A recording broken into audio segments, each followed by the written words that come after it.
There was that one place I always thought about, and I just wanted to be there with you. The place that no eye has ever seen, the place that no heart has ever perceived. I had a great feeling inside of me. Assalamualaikum warahmatullahi wabarakatuh. Waalaikumsalam warahmatullahi wabarakatuh. Segala puji bagi Allah Subhanahu wa Ta'ala, Tuhan semesta alam yang telah menciptakan manusia dalam bentuk yang paling sempurna. Salawat serta salam semoga senantiasa tercurah kepada junjungan kita Nabi Muhammad SAW beserta keluarga, sahabat, dan para umatnya yang setia mengikuti hingga akhir zaman. Jamaah yang dirahmati Allah, ketika kita berbicara tentang manusia, maka kita sedang membicarakan ciptaan Allah yang sangat sempurna dan sangat istimewa.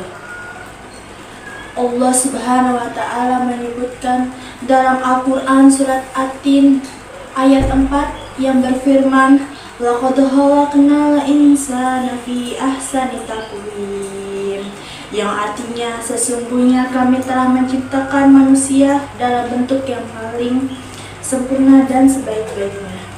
Ayat ini mengisyaratkan bahwa manusia tidak hanya istimewa secara fisik, tetapi juga secara akal, ruh, dan potensi dalam kehidupannya.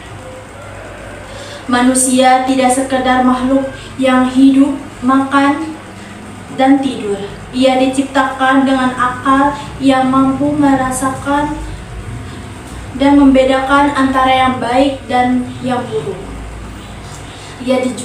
Ia juga diberikan hati yang dapat merasakan. Ia juga diberi ruh yang dapat menghubungkan kepada penciptanya, yaitu apa, Bu? Siapa pencipta kita? Allah. Maka dari itu, keberadaan manusia bukan hanya untuk menjalani hidup secara lahiriah, melainkan juga menjalankan misi pengabdian kepada Allah. Apa, Bu, misi pengabdian kita kepada Allah? Hidup selalu beribadah kepada Allah.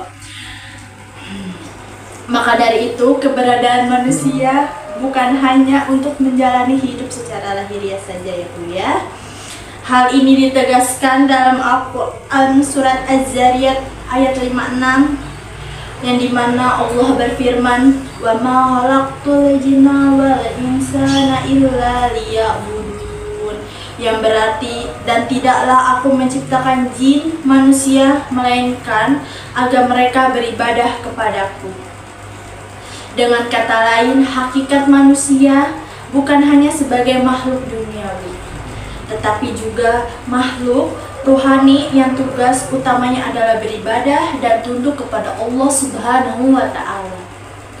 Ibadah di sini bukan hanya dalam bentuk ritual seperti sholat dan puasa, melainkan mencakup seluruh aktivitas kehidupannya yang dilandasi dengan niat karena Allah. Dilakukannya dengan cara yang benar dan bertujuan untuk kebaikan. Namun, manusia juga diberi kebebasan untuk memilih jalan kehidupannya. Allah tidak memaksa hambanya, tetapi Allah memberikan petunjuk, memberi akal agar manusia bisa mengenal mana yang benar dan mana yang salah. Dalam surat Al-Balad ayat 10, Allah berfirman, Bismillahirrahmanirrahim, wa hadainahun najdain, yang artinya, dan kami telah menunjukkan kepadanya dua jalan, yaitu kebaikan dan keburukan.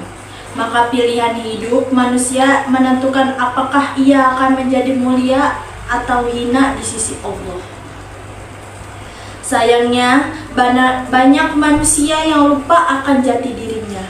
Mereka hidup seolah hanya untuk di dunia saja. Seakan-akan tidak ada kehidupan setelah mati. Mereka lupa bahwa di dunia ini hanya sementara dan tidak akan kekal. Dan di dunia ini dipertanggungjawabkan di akhirat kelak. Allah Subhanahu wa taala mengingatkan dalam surat Al-A'raf ayat 179 bahwa manusia yang memiliki hati tetapi tidak untuk memahami, memiliki mata tetapi tidak digunakan untuk melihat, dan memiliki telinga tetapi tidak digunakan untuk mendengar. Mereka seperti binatang ternak, bahkan lebih sesat lagi. Nauzubillah ya ibu ya. Maka dari itu, marilah kita merenung, sudahkah kita mengenal siapa diri kita sebenarnya, ibu-ibu? Ya. Sudahkah kita menggunakan akal, hati, dan potensi kita untuk mendekatkan diri kepada Allah? Jangan biarkan kita hidup habis untuk sesuatu yang fana dan melalaikan. Sebab yang akan menyelamatkan kita bukan harta, bukan jabatan, melainkan takwa dan Amal kita. betul. Allah telah berfirman dalam surat Al-Hujurat ayat 13. Bismillahirrahmanirrahim. Inna akramakum indallahi atqakum. Yang artinya sesungguhnya yang paling mulia di antara kalian di sisi Allah ialah orang yang paling bertakwa. Ini adalah pengingat bagi kita bahwa kemuliaan manusia tidak diukur dari duniawinya, tetapi dari kedekatan dengan Allah dan kesungguhannya dalam menjalankan perintahnya. Semoga kita termasuk golongan manusia yang mengenal hakikat dirinya, yang mampu menjalani kehidupan ini sesuai dengan penciptaan kita, dan yang selalu berusaha meraih ridho Allah Subhanahu wa taala dalam setiap langkah kita. Amin. Amin ya robbal alamin. Cukup sekian dari saya. Mohon maaf bila ada tutur kata yang salah.